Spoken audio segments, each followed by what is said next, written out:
ಇನ್ನು ಕಿರಿಕ್ ಪಾರ್ಟಿಯ ಹೇ who are you ಹಾಡು ಶಾಂತಿ ಕ್ರಾಂತಿಯ ಮಧ್ಯರಾತ್ರಿ ಹಾಡಿನ ತರ ಇದೆ ಅನ್ನುವಂತಹ ಆರೋಪದ ಹಿನ್ನೆಲೆಯಲ್ಲಿ ಕೇಸ್ ನಡೀತಾ ಇರೋದು ಚಿತ್ರತಂಡದ ಮೇಲೆ. ಆ ಹಾಡು ಯಾವ ರೀತಿ ಇದೆ ನೋಡೋಣ ಬನ್ನಿ.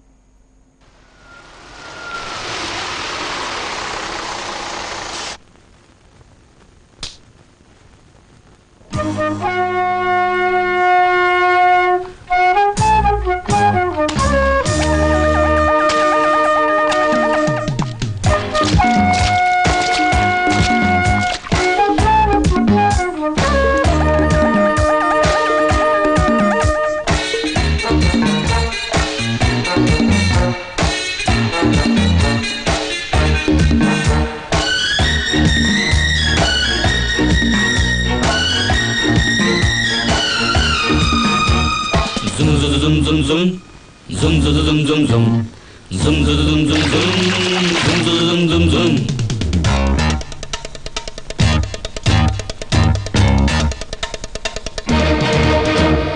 ಮಧ್ಯರಾತ್ರಿಯಲ್ಲಿ ಹೈವೇ ರಸ್ತೆಯಲ್ಲಿ ಮಳೆಯು ನಿಂತಿದೆ ಒಂಟಿ ಹೆಣ್ಣು ಬರ್ತಿದೆ ಮಳೆಯು ನಿಂತಿದೆ ಒಂಟಿ ಹೆಣ್ಣು ಬರ್ತಿದೆ ಕಾಲು ದಾರಿಯಲ್ಲಿ ನಿಂತ ನೀರಲ್ಲಿ ನಡೆಯುತ್ತಿದ್ದರೆ ನೋಡು ಆಸೆ ಬರ್ತಿದೆ ನಡೆಯುತ್ತಿದ್ದರೆ ನೋಡು ಆಸೆ ಬರ್ತಿದೆ ನಿನ್ನ ನಗುವಿನ ವಿಷಯ ಹಾಕಮ್ಮ ನೀನು ನಕ್ಕರೆ ಮೃಷ್ಟಾನ್ನ ಬೇಡಮ್ಮ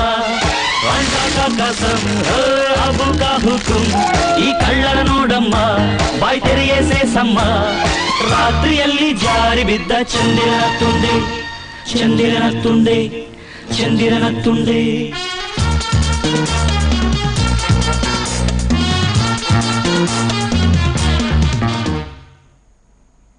ಇನ್ನು ಕಿರಿಕ್ ಪಾರ್ಟಿಯಲ್ಲಿ ಇದೇ ಹೇ ಹೂ ಆರ್ ಯು ಹಾಡು ಯಾವ ರೀತಿ ಬಂದಿದೆ, ಇದನ್ನು ನಕಲು ಮಾಡಿದ ಈ ಒಂದು ಶಾಂತಿಕ್ರಾಂತಿ ಹಾಡನ್ನು ನಕಲು ಮಾಡಲಾಗಿದೆ ಅನ್ನುವಂತಹ ಆರೋಪಕ್ಕೆ ಸಂಬಂಧಪಟ್ಟಂತೆ ಕೇಸ್ ನಡೀತಾ ಇದೆ.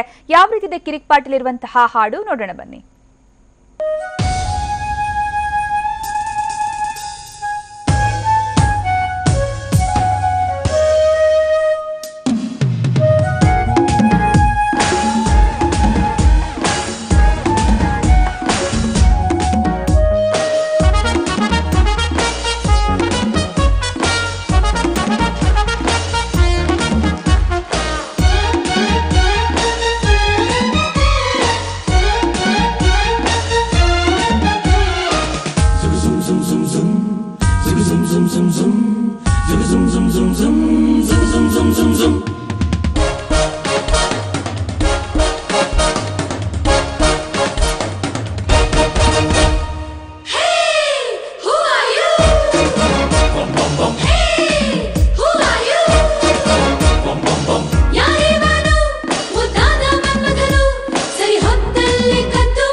ತಪ್ಪಿ ನಾನು ಬಂದೆ ರಾಂಗ್ ರೂಟ್ ಅಲ್ಲಿ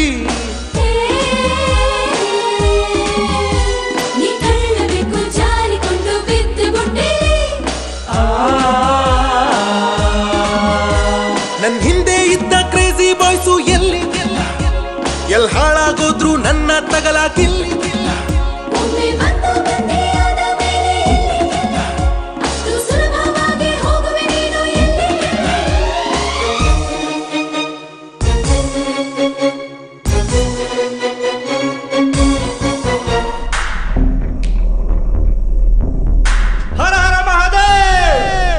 ಬಿಟ್ನಾ ಸರಿ ಸರಿ ನುಗ್ಗಿ ನುಗ್ಗಿ ನುಗ್ಗಿ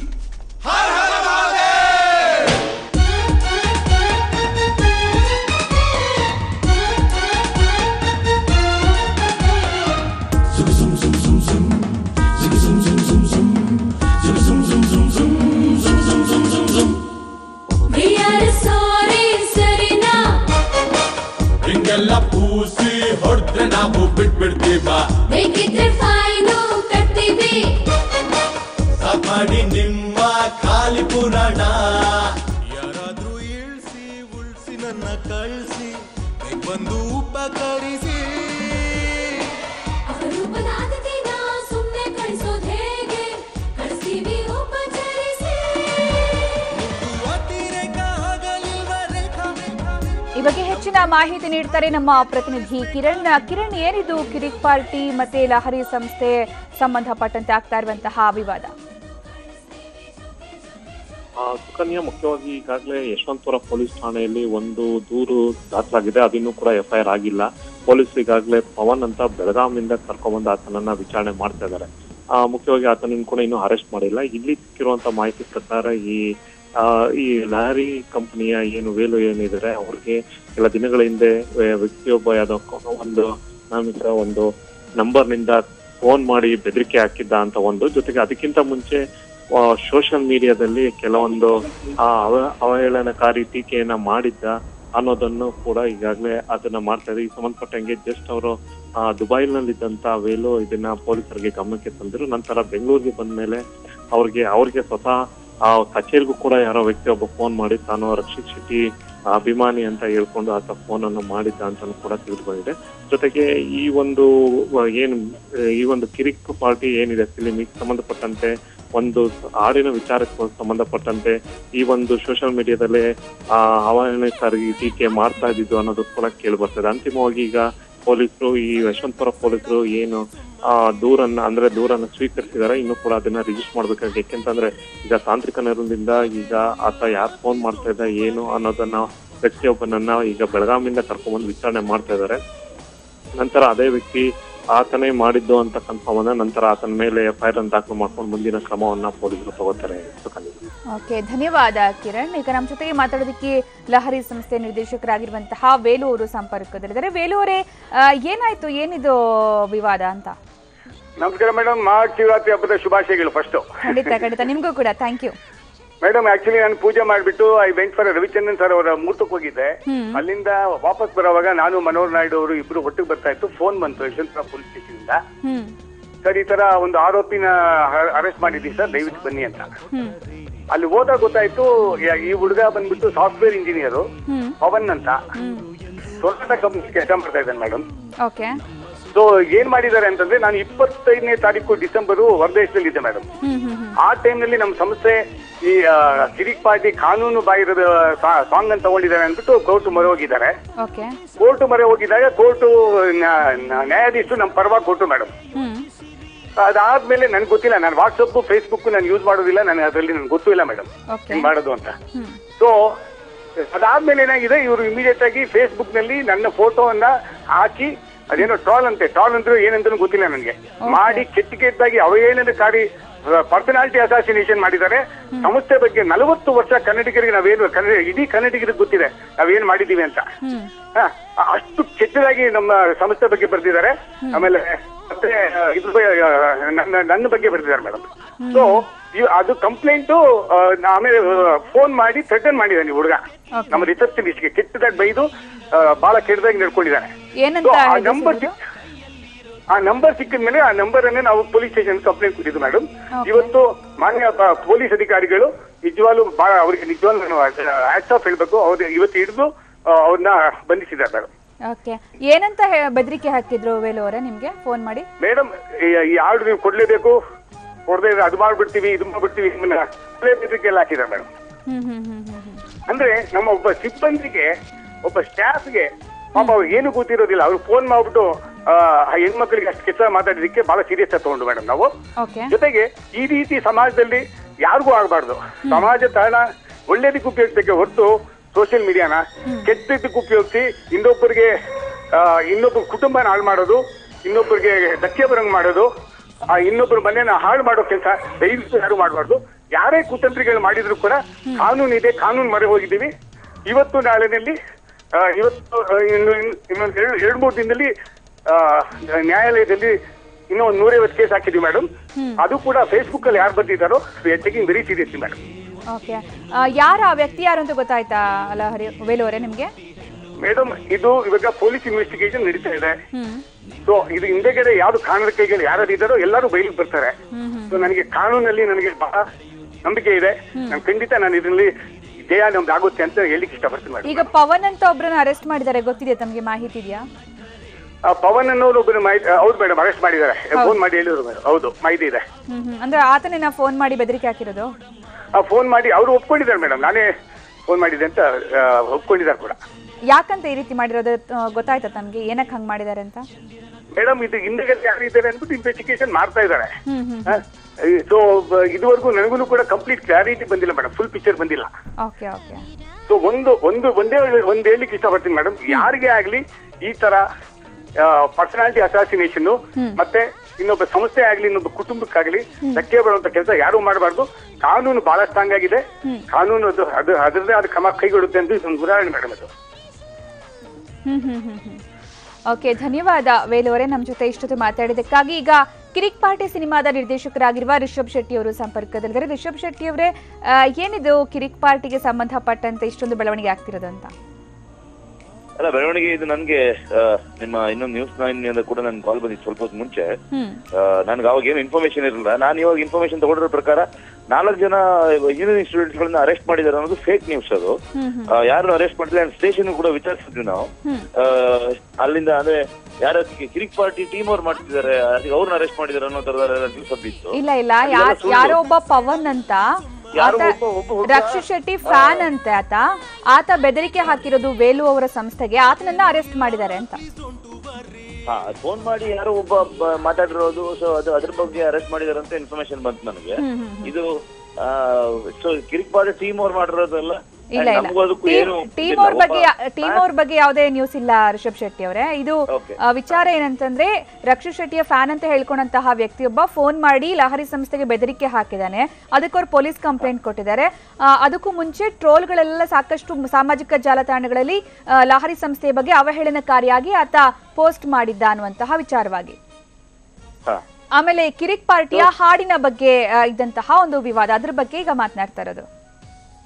ಓಕೆ, ಅಲ್ಲ ಹಾಡಿನ ಬಗ್ಗೆ ವಿವಾದ ನಮ್ಗೆ ಇವಾಗ ಹೆಂಗೆ ಅಂತಂದ್ರೆ, ನಾವು ಈಗ ಇನ್ಫಾರ್ಮೇಶನ್ ತಗೊಳ್ತಿರೋದಲ್ಲಿ ಏನಾಗಿತ್ತು ಅಂತ ಅನ್ಕೊಂಡು ಸ್ಟೇಷನ್ ಅಂಡ್ ಹಾಡಿದ್ದು ಕೋರ್ಟ್ ಅಲ್ಲಿ ಇದೆ, ಇನ್ನು ಕೇಸ್ ನಡೀತಾ ಇದೆ ಅದು. ಸೊ ಅದ್ರ ಜೊತೆಗೆ ಸುಮ್ನೆ ಇದ್ದವ್ರ ಮೇಲೆ ನಾವು ಅವ್ರು ಹಂಗ್ ಮಾಡಿದ್ವಿ ಇವ್ರು ಹಿಂಗ್ ಮಾಡಿದ್ರು ಅಂತ ಹೇಳ್ತಾ ಹೊರಡೋದಾದ್ರೆ ನಮ್ಗೆ ಇವಾಗ ಏನು ಸೈಬರ್ ಕ್ರೈಮ್ ಕೂಡ ಕಂಪ್ಲೇಂಟ್ ಮಾಡಿದ್ವಿ ನಾವು. ನಮ್ದು ಒಂದಷ್ಟು ವಿಡಿಯೋಸ್ ಗಳನ್ನ ಫೇಸ್ಬುಕ್ ಲೈವ್ ಹೋಗೋರು ಇದಾರೆ. ಅಂಡ್ ನಿಮ್ಗೆ ಒಂದಷ್ಟು ಪೈರೇಟೆಡ್ ಕಾಪಿ ಕೂಡ ಆಚೆ ಬಂದಿದೆ. ಕೆಲವೊಂದಷ್ಟು ಪಾರ್ಟ್ ಬೈ ಪಾರ್ಟ್ ಆಗಿ ಅದನ್ನ ಅಪ್ಲೋಡ್ ಮಾಡಿದ್ದಾರೆ.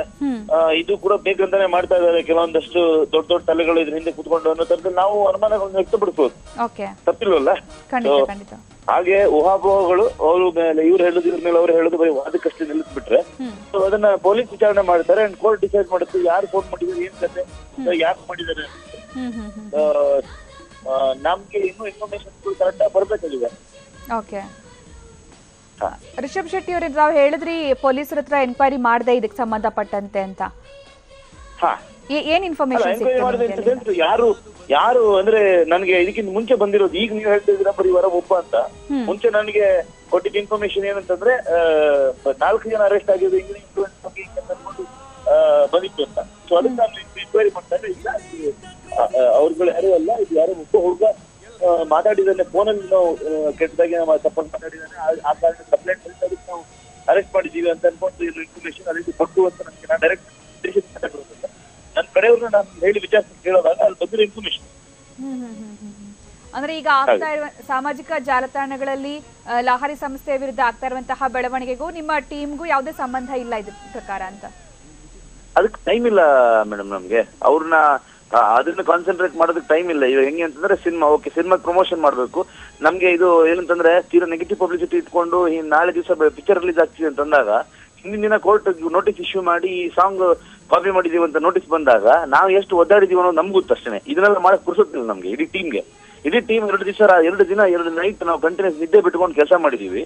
ಇವ್ರು ನಮ್ಗೆ ನೋಟಿಸ್ ಬಂದಾಗ 1 ತಿಂಗಳ ಹಿಂದೆ ಆಡಿಯೋ ರಿಲೀಸ್ ಆಗಿತ್ತು. ಅಂಡ್ ಇನ್ನೂ ಪ್ರೂವ್ ಆಗಿಲ್ಲ ಅವರು ಇದು ಅಂತ ಏನು ಕಾಪಿ ಮಾಡಿದೀವಿ ಅನ್ನೋದು. ಸೊ ನಿಮ್ಗೆ ನಮ್ಮ ಪರಿಸ್ಥಿತಿ ಹೆಂಗಿತ್ತು ಆ ಟೈಮಲ್ಲಿ, ನಾವೇನ್ ಮಾಡ್ಬೇಕಾಗಿತ್ತು ಅವಾಗ ಅದನ್ನ ಮಾಡ್ಕೊಂಡಿದ್ದೆ ಹೊರತು ನಾವು ಕೋರ್ಟ್ ರಿಯಾಕ್ಟ್ ಮಾಡೋ ಟೈಮ್ ಇಲ್ಲ ನಮ್ಗೆ. ಯಾಕಂದ್ರೆ ಅಷ್ಟೊಳಗಡೆ ನಮ್ಗೆ ಹಿಂದಿನ ದಿನ ನೈಟ್ ಬಂದಿದೆ, ನಾಳೆ ಸಿನಿಮಾ ರಿಲೀಸ್ ನಮ್ಗೆ.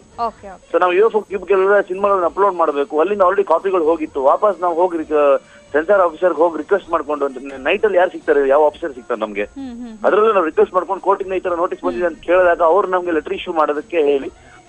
ಸೊ ಅಲ್ಲಿಂದ ನಾವು ಚೆನ್ನೈಯಲ್ಲಿ ಇರೋದಲ್ಲ UFO ಕ್ಯೂಬ್ ಸ್ಕ್ರಾಬಲ್ ಅಲ್ಲ, ಅಲ್ಲಿಗೆ ನಾವು ನಮ್ಮ ಜನರನ್ನೆಲ್ಲ ಕಳಿಸಿ ನಾವು ಅಲ್ಲಿಂದ ಕೆಲಸಗಳು ಮಾಡ್ಕೊಂಡು ಟೆಕ್ನಿಕಲ್ ಇಶ್ಯೂಸ್ ಆಗುತ್ತೆ ಇದೆಲ್ಲ ಫೇಸ್ ಮಾಡ್ಕೊಂಡಿದ್ದೆ ಹೊರತು ಇದನ್ನೆಲ್ಲ ಮಾಡಕ್ ಪುರ್ಸೋತಿರ್ಲಿಲ್ಲ ನಮ್ಗೆ. ಅಂಡ್ ಇದನ್ನ ನೆಗೆಟಿವ್ ಪಬ್ಲಿಸಿಟಿ ಆಗಿ ಅವ್ರೇನೋ ನಮ್ಗೆ ಹಂಗ್ ಮಾಡಿದ್ರು ಹಿಂಗ್ ಮಾಡಿದ್ರು ಅಂತ ಎದೆ ಹೊಡ್ಕೊಂಡು ನಾವು ಪ್ರಮೋಷನ್ ಯೂಸ್ ಮಾಡ್ಕೊಳ್ಳೋ ತರದ ಯಾವುದೇ ಆಕ್ಟಿವಿಟೀಸ್ ಕೂಡ ಮಾಡಿಲ್ಲ ನಾವು. ಬಿಕಾಸ್ ಏನಂದ್ರೆ ಅದಕ್ಕೆ ಟೈಮ್ ಇರ್ಲಿಲ್ಲ ನಮ್ಗೆ ಅನ್ನೋದು ಅಷ್ಟೇನೆ ವಿಷಯ.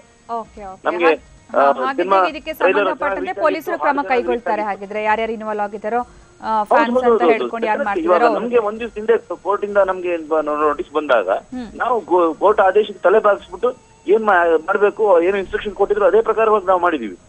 ನಾವ್ ಎಲ್ಲೂ ಕೂಡ ಅದನ್ನ ಇದ್ ಮಾಡಿಲ್ಲ. ಅಂಡ್ ಪೊಲೀಸ್ಗೆ ಗೊತ್ತಿರುತ್ತೆ ಅಂಡ್ ಲಾಗ್ ಗೊತ್ತಿರುತ್ತೆ ಯಾರನ್ನ ಏನ್ ಮಾಡ್ಬೇಕು, ಏನ್ ಪನಿಷ್ ಮಾಡ್ಬೇಕು, ಯಾರು ತಪ್ಪಿದೆ ಯಾರು ಸರಿ ಇದೆ ಅಂತ.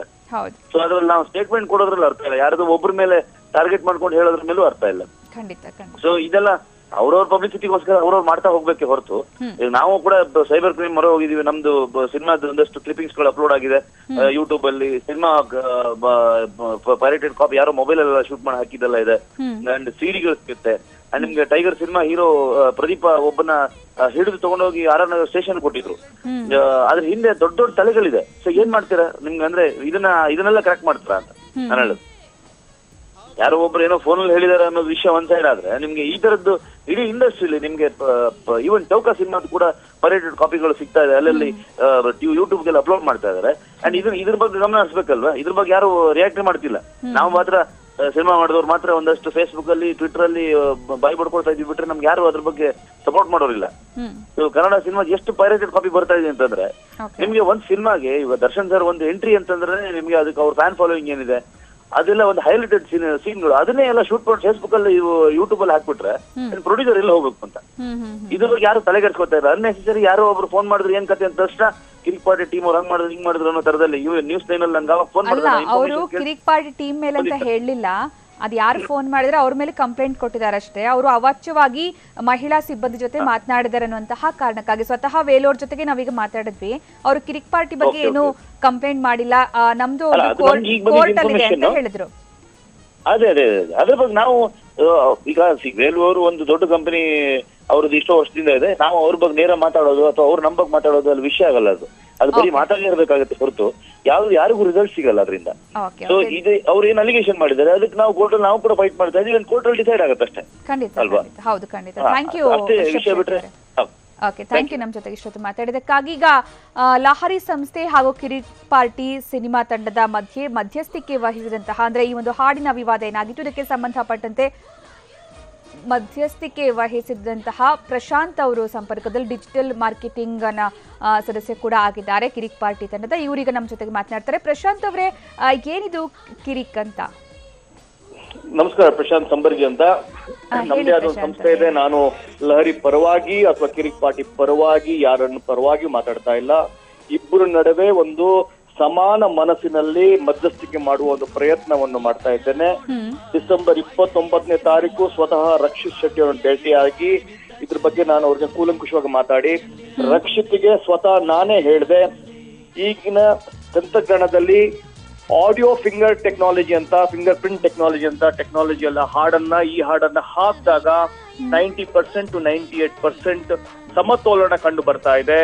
ಇದು ಬೇಡ, ನೀನು ತುಂಬಾ ಮೇಲೆ ಬೆಳೆಯುವಂತ ವ್ಯಕ್ತಿ, ಈ ಹರ್ಡಲ್ ಬೇಡ ನಿನಗೆ, ಈ ಅಡಚಣೆಗಳು ಬೇಡ, ದಯವಿಟ್ಟು ಇದನ್ನ ಅವ್ರಿಗೆ ಈ ಹಾಡನ್ನು ವಾಪಸ್ ಕೊಡು ಅಥವಾ ಈ ಹಾಡನ್ನ ಹಕ್ಕನ್ನು ಪಡ್ಕೊ ಅಂತ ಹೇಳಿ ಒಂದು 2-3 ಮೀಟಿಂಗ್ ಅನ್ನ ಮಾಡಿ ಅವ್ರನ್ನ ರಾಜಿ ಮಾಡ್ತಿದ್ದೆ. ಆದರೆ ಚಿತ್ರರಂಗದ ಒಬ್ಬ ದಿಗ್ಗಜ ಹೀರೋ ನಟ ಇದಕ್ಕೆ ಅಡ್ಡಗಾಲ ಹಾಕಿ ಇದನ್ನ ತಡೆದಿದ್ರು. ಅದು ಒಂದು ಕತೆ. ಆದರೆ ಈಗ ನಾವು ನಡೀತಾ ಇರತಕ್ಕಂತಹ ಯಶವಂತಪುರ್ ಸ್ಟೇಷನ್ ಅಲ್ಲಿ ನಡೀತಕ್ಕಂತಹ ಏನು ಒಂದು ನಾವು ನೋಡ್ತಾ ಇದ್ದೇವೆ, ನಾವು ಅದರಲ್ಲಿ 4 ಅಥವಾ 5 ಜನರು ಸೋಷಿಯಲ್ ಮೀಡಿಯಾವನ್ನ ಯೂಸ್ ಮಾಡಿಕೊಂಡು ಒಂದು ಸಂಸ್ಥೆಗೆ ಟಾರ್ಗೆಟ್ ಏನ್ ಮಾಡ್ತಾ ಇದ್ದಾರೆ, ಅವರಿಗೆ ಒಂದು ಕಪ್ಪು ಚುಕ್ಕಿ ಅಥವಾ ಮಸಿ ಬೆಳೆಯುವ ಕಾರ್ಯಕ್ರಮ ಏನ್ ಮಾಡ್ತಾ ಇದ್ದಾರೆ, ಅದನ್ನ ನಾನು ಗಮನಿಸಿದಾಗ ಇದ್ಯಾವುದೋ ಒಂದು ದೊಡ್ಡ ಪಿತೂರಿ ಅಥವಾ ಯಾರೋ ದುಡ್ಡು ಕೊಟ್ಟು ಮಾಡ್ತಿದ್ದಾರೆ, ಯಾರೋ ಈಗ ಮಾರ್ಕೆಟಿಂಗ್ಗೆ ಹೇಗೆ ದುಡ್ಡು ಕೊಟ್ಟು ಮಾರ್ಕೆಟಿಂಗ್ ಮಾಡಿಸ್ತಾರೆ ಹಾಗೇನೆ ಈ ದುಡ್ಡು ಕೊಟ್ಟು ಒಂದು ಕಪ್ಪು ಚುಕ್ಕಿ ಅಥವಾ ಅದಕ್ಕೆ ಕೆಟ್ಟ ಹೆಸರು ತರುವ ಕಾರ್ಯಕ್ರಮ ಮಾಡಿದ್ದಾರೆ ಅಂತ ಈಗ ನನಗೆ ಗೊತ್ತಾಗ್ತಾ ಇದೆ. ಕಿರಿಕ್ ಪಾರ್ಟಿ ಸಂಸ್ಥೆಗೂ ಇದಕ್ಕೂ ಸಂಬಂಧ ಇಲ್ಲದೆ ಇರ್ಬೋದು. ಅವರು ಫ್ಯಾನ್ ಅಭಿಮಾನಿ ಅಂತ ಮುಖವಾಡ ಹಾಕೊಂಡು ಈಗೇನ್ ಮಾತಾಡ್ತಾ ಇದ್ದಾರೆ. ಇನ್ನು ಸ್ವಲ್ಪ ದಿನಗಳಿಗೆ ಈ ಮುಖವಾಡಕ್ಕೂ ಮತ್ತು ಕಿರಿಕ್ ಪಾರ್ಟಿಗೂ ಯಾವ್ದಾದ್ರು ದೂರವಾಣಿ ಸಂಬಂಧ ಇದೆಯಾ, ಅವ್ರೇನಾದ್ರು ಇಮೇಲ್ ಗಳು ಎಕ್ಸ್ಚೇಂಜ್ ಮಾಡಿದ್ರ, ಅವ್ರ ನಡುವೆ ಏನಾದ್ರು ದುಡ್ಡಿನ ಸಂವಾದ ಆಗಿತ್ತಾ, ಇಬ್ಬರ ನಡುವೆ ಏನಾದ್ರು ವ್ಯವಹಾರ ಆಗಿತ್ತಾ ಅನ್ನೋದನ್ನ ಮಾಡಿದಾಗ ನಮ್ಗೆ ಕ್ಲಿಯರ್ ಆಗಿ ಗೊತ್ತಾಗುತ್ತೆ ಇದು ಕಿರಿಕ್ ಪಾರ್ಟಿ ಅವ್ರು ಮಾಡಿದಾರ ಅಥವಾ ಅವರೇ ಫ್ಯಾನ್ ಆಗಿ ತಮ್ಮ ನೋವನ್ನು ತೋಡ್ಕೊಂಡಿದ್ದಾರ ಅಂತ. ಆದರೆ ಎಲ್ಲವನ್ನು ಧನ್ಯವಾದ ಪ್ರಶಾಂತ್ ಅವರೇ.